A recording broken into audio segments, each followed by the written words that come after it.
Shalom les amis, comment vous allez? C'est la sœur Ange qui vient aujourd'hui pour vous enseigner les codim chez vous. J'espère que vous avez passé une bonne semaine, Dieu nous a donné encore la vie et on va bénir les Seigneurs pour ça. On va continuer aujourd'hui avec notre leçon sur la personne divine que nous avons commencé il y a des dimanches. Mais avant de commencer toute chose, on va d'abord prier.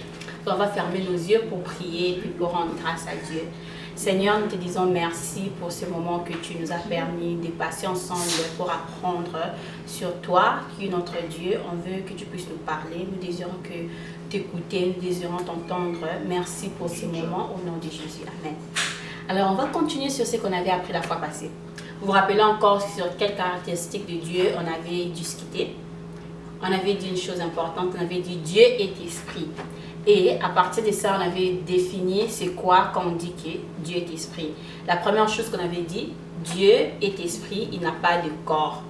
Donc, nous les humains, on a un corps. On a ce corps ici. Tu as tes yeux, tu as tes oreilles, tu as une bouche pour parler, mais Dieu n'a pas de corps comme notre corps. Les animaux aussi, ils ont un corps, mais Dieu, c'est pas pareil. Et on avait dit une autre chose encore. Quand on dit que Dieu est esprit, ça signifie qu'il n'a pas de localisation. On a parlé de l'espace géographique. Et donc, toi par exemple, tu as ce corps ici. Maintenant là, tu es en train de me suivre. Peut-être tu es dans ta chambre, tu es à la maison, au salon, bien tu aides maman. Mais Dieu n'est pas comme ça. Dieu, il est esprit. Il n'a pas un espace géographique où il est pour t'écouter, pour t'entendre. Donc Dieu, il est partout. Il peut être partout en même temps. C'est vrai que les dimanches, tu viens à l'écodim et on chante Jésus, on parle de Jésus, on prie Dieu. Mais tu peux prier là-bas, Dieu t'entend. Tu peux prier à la maison, Dieu t'entend. Et puis Dieu est là avec toi. Tu peux être à l'école, Dieu est là parce qu'il n'est pas limité par un espace géographique. Et on a dit que Dieu n'a pas de limites aussi. Donc Dieu, il n'y a rien qui limite Dieu. Maintenant là, tu es confiné. Donc, tu ne peux que rester à la maison, tu ne peux pas vraiment aller à l'école, on a placé des limites sur toi. Mais Dieu étant qu'esprit, il n'a pas de limites. Tu ne peux pas créer quelque chose, tu dis à Dieu, Dieu ne va pas par exemple traverser une telle rivière. Dieu peut le faire parce qu'il est un esprit, il est esprit et puis il n'a pas de limites. Et la dernière chose qu'on a dit, Dieu il est la source des vies. Donc, la vie que nous avons, elle est spirituelle. Les animaux, toutes ces choses, Dieu en est la source parce qu'il est esprit. Et aujourd'hui, on va continuer avec une autre caractéristique. Et cette caractéristique, on veut dire que Dieu, quand on parle de Dieu, Dieu est éternel. Donc, quand tu parles de Dieu, la personne divine, Dieu est éternel. On va aborder cela en lisant quelques passages de la Bible qui nous parlent, qui nous montrent c'est quoi quand on dit que Dieu est éternel. Donc, j'espère que tu as ta Bible. Tu vas ouvrir ta Bible dans le livre d'Exode. Tu te rappelles encore où se trouve Exode? C'est Ancien Testament ou bien Nouveau Testament? C'est dans l'Ancien Testament. C'est le deuxième livre après Genèse. Donc, Exode 34, versets 5 à 6. Ici, c'est Dieu qui parlait à Moïse. Je te souviens encore de Moïse, n'est-ce pas? On va voir comment Dieu a parlé à Moïse pour nous aider à voir comment on parle de l'éternel, que Dieu est éternel, qu'est-ce que cela signifie. La Bible dit, Exode 34, versets 5 à 6, « L'Éternel descendit dans une nuée, s'éteint là auprès de lui, de Moïse, et proclama le nom de l'Éternel. Et l'Éternel passa devant lui et s'écria, « L'Éternel, l'Éternel, Dieu miséricordieux et compatissant, lent à la colère, riche en bonté et en fidélité. » On va encore lire un autre livre que tu aimes certainement beaucoup. C'est le livre des psaumes. Psaume 90, verset 2, ça dit ceci. « Avant que les montagnes fussent nées et que tu eusses créé la terre et le monde, d'éternité en éternité, tu es Dieu. » Un autre passage encore, c'est dans Psaume 102, verset 13. Donc, juste à côté, les mêmes livres. Psaume 102, verset 13, ça nous dit ceci.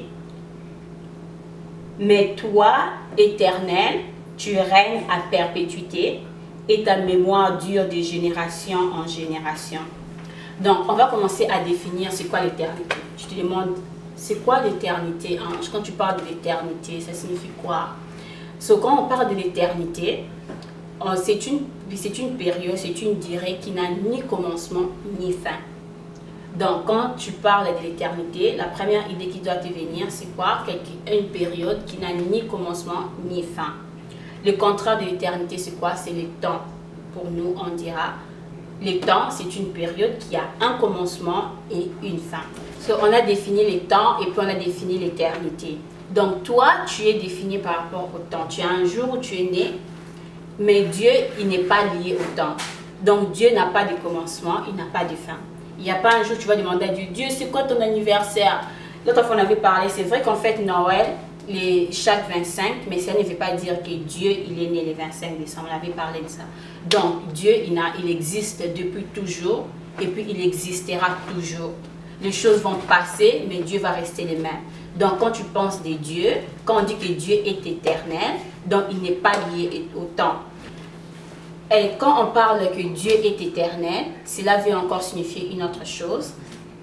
Ici, on a lu dans Exode 34, versets 5 à 6, que Dieu est éternel et puis il s'appelle éternel. Donc, quand on parle de l'éternité, ça fait partie de son nom. Dieu s'appelle éternel. Quand il s'est présenté à Moïse, il a dit qu'il est éternel, éternel. Et dans la Bible, à plusieurs fois, on l'appelle éternel. Donc, quand tu pries, par exemple aujourd'hui, tu peux appeler Dieu avec un autre nom. Donc, je t'ai donné un autre nom de Dieu, ça s'appelle éternel. Quand tu dis éternel, tu dis Dieu, ça signifie que tu n'as ni comment, tu es en train de dire à Dieu, tu n'as ni commencement de jour, ni fin de jour. Donc, tu es éternel. L'éternité, ça fait partie de la nature de Dieu et puis de son propre nom encore. On continue encore avec, quand on parle que Dieu est éternel, cela veut dire quoi? Avec Dieu, il n'y a pas de succession des événements.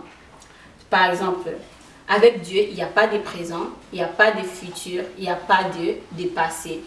Par exemple, toi aujourd'hui, tu sais par exemple le matin, quand tu pars à l'école par exemple, tu te réveilles à 7h, au même moment tu te réveilles à 7h, à 8h30 l'école commence et puis tu retournes à la maison à 15h. Et quand on te demande comment ça s'est passé ta journée, tu dis, moi, à 8h30, j'étais à l'école, on a commencé la leçon à 10h, on a pris une pause, j'ai joué avec mes amis, on a fait des plans et puis à 15h, je suis rentrée à la maison. Donc, tu as parlé et puis tu as dit, et puis tu peux dire à maman, maintenant là, je suis en train de me reposer, donc c'est le présent. Et puis à 19h, je vais commencer à faire mes devoirs. Donc, il y a une succession des événements dans ta journée. Il y a eu le passé, quand tu t'es réveillé, tu es parti à l'école. Il y a eu présentement, là, tu es peut-être en train d'aider ou bien tu es en train de te reposer. Et puis, tu dis qu'à 19h, je vais commencer à faire mes devoirs. Mais avec Dieu, c'est pas comme ça. Dieu, quand on parle de Dieu, on dit que Dieu est éternel. Donc, on ne peut pas dire que Dieu, en 2020, Dieu était gentil. Plutôt en 2019, Dieu était gentil. Maintenant, c'est 2020 avec le corona. Dieu est un peu méchant. Et puis, en 2021, ça va changer. Non, chez Dieu, c'est pas comme ça. Avec lui, quand il regarde la vie, quand il regarde les événements, il ne dit pas que lui ne voit pas les événements comme s'il y avait un passé. Dieu voit tout en même temps. Donc, quand tu t'es levé le matin pour aller à l'école, Dieu savait déjà ça, il voyait déjà ça. Quand tu es parti à l'école, Dieu, il avait déjà vu ça avant que tout cela puisse se produire. Chez toi, il y a une succession. Tu peux dire à maman, j'étais parti à l'école, maintenant je suis rentrée et puis je vais faire mes devoirs. Mais à l'éternité, quand on dit que Dieu est éternel, il voit tout ça là en même temps. Il n'y a pas de succession, il n'y a pas de passé, il n'y a pas de présent et puis il n'y a pas de futur. Donc, c'est quoi encore qu'est-ce que j'ai dit? Quand on parle de l'éternité avec Dieu, l'éternité, ça fait partie de son nom. Cela veut dire qu'il n'a ni commencement, ni fin de jour. Et puis on veut dire qu'il n'y a pas de succession des événements. Donc, Dieu, par exemple, tu ne peux pas lui rappeler, Seigneur, en 2020, c'était, ou bien Dieu ne peut pas te demander, explique-moi encore qu'est-ce qui t'est passé en 2016. Il ne va pas te demander ça. Parce qu'avec lui, il n'y a pas de succession. Il ne va pas te demander, maintenant dis-moi, en 2022, c'était quoi? Tu ne peux pas l'informer du futur, tu ne peux pas lui rappeler du passé, et puis tu ne peux pas lui décrire, présentement, là, Seigneur, il fait chaud. Parce qu'avec lui, tout arrive en même temps, il n'y a pas de succession. Une autre chose, quand on parle de l'éternité de Dieu, on doit savoir ceci. Dieu, quand on dit que Dieu est éternel, donc ça va de l'infini et puis ça part de l'infini. Ça signifie quoi? On ne peut pas savoir quand est-ce que ça avait commencé ou bien quand est-ce que Dieu a commencé à être éternel et puis quand est-ce que ça va finir. Parce que comme on a dit, il n'y a ni commencement ni fin. Donc il est éternel en même temps. Il n'y a pas de commencement, il n'y a pas de fin, c'est juste l'infini jusqu'à l'infini. Et une dernière chose qu'on va dire, c'est Dieu règne éternellement. Donc, on a lu ça ici, dans Psaume 90, verset 12, ça dit « De l'éternité en éternité, tu es Dieu ». Et puis dans Psaume 102, verset 13, ça dit « Mais toi, éternel, tu règnes à perpétuité. Ta mémoire dure de génération en génération. » Donc Dieu, il règne pour toujours. Par exemple, aujourd'hui, tu es au Canada. Et il y a maintenant notre premier ministre qui est Justin Trudeau. Mais avant Justin Trudeau, il y avait Stephen Harper, il y avait d'autres ministres. Pareil aux États-Unis, maintenant il y a Donald Trump. Avant, il y avait Obama. Donc eux, ils ont gouverné pendant un temps. Parce qu'on a dit quoi? Les hommes, il s'agit du temps. Mais quand on dit que Dieu, il est roi, c'est-à-dire qu'il règne éternellement. Donc Dieu n'est pas roi hier et puis demain, maintenant il y a quelqu'un d'autre qui va venir changer. Maintenant aujourd'hui, moi je suis Dieu. Non, non, non. Dieu, il reste Dieu pour toujours. Il règne pour toujours. Et par là aussi, on va ajouter que sa nature, c'est éternel aussi. Tout ce que Dieu est, il est éternellement. Donc, il n'y a pas un jour, par exemple, où Dieu va t'aimer beaucoup que d'autres jours. Le jour où tu es gentil, Dieu t'aime pareil. Le jour où tu fais peut-être quelque chose qui n'est pas bien, toi tu te sens mal à l'aise, tu demandes pardon à Dieu, cela ne veut pas dire que Dieu t'a aimé moins quand tu as fait quelque chose de mal. Tu vois, il t'a aimé toujours éternellement. Quand on dit que Dieu, il est bon, même s'il y a des problèmes, il y a des choses, ça ne veut pas dire que ça va changer. Il est toujours bon parce que dans la nature de Dieu, il est toujours, tout ce qu'il est, c'est éternel, éternellement. Par exemple, toi, quand tu étais par exemple petit, tu étais capable, tu marchais à 4 pas. Maintenant là, quand tu as grandi un peu, tu marchais avec tes 2 pieds. Tu peux maintenant courir, tu peux faire des choses qu'avant tu n'arrivais pas à faire. Parce que tu es comment dans les temps. Quand tu avais 2 ans, tu n'avais pas cette capacité-là. Il fallait que tu aies un temps, un âge précis pour que tu puisses commencer à faire ça. Mais avec Dieu, c'est pas pareil. Dieu, il a toujours tout ce que Dieu peut faire, il peut le faire pareil. En 2015, il peut faire la même chose qu'il a fait. En 2020, il peut faire la même chose. Lui ne vieillit pas, lui ne grandit pas. Dieu n'a pas commencé à être petit, puis il a grandi. Et puis maintenant, il va vieillir. Non, il est toujours stable dans ses qualités, dans ses attributs et dans ses capacités. Alors, on va juste faire un petit résumé de ce qu'on a appris aujourd'hui. C'était quoi la caractéristique de Dieu qu'on a abordé aujourd'hui? Que Dieu est éternel. Et puis on a commencé à définir c'est quoi l'éternité. Donc je disais, c'est une période qui n'a ni commencement ni fin. Par rapport à quoi? Au temps. Les temps, ça a un commencement et puis ça a une fin. Donc, après avoir écouté ceci, quand tu parles par exemple à tes amis, l'autre fois tu leur avais peut-être expliqué c'était quoi que Dieu est esprit. Tu dis que malgré le confinement, Dieu est esprit, il n'est pas lié à un espace géographique. Donc je peux parler à Dieu même si je suis à la maison, je suis au travail, à l'école, je suis en train de jouer, Dieu est là présentement là.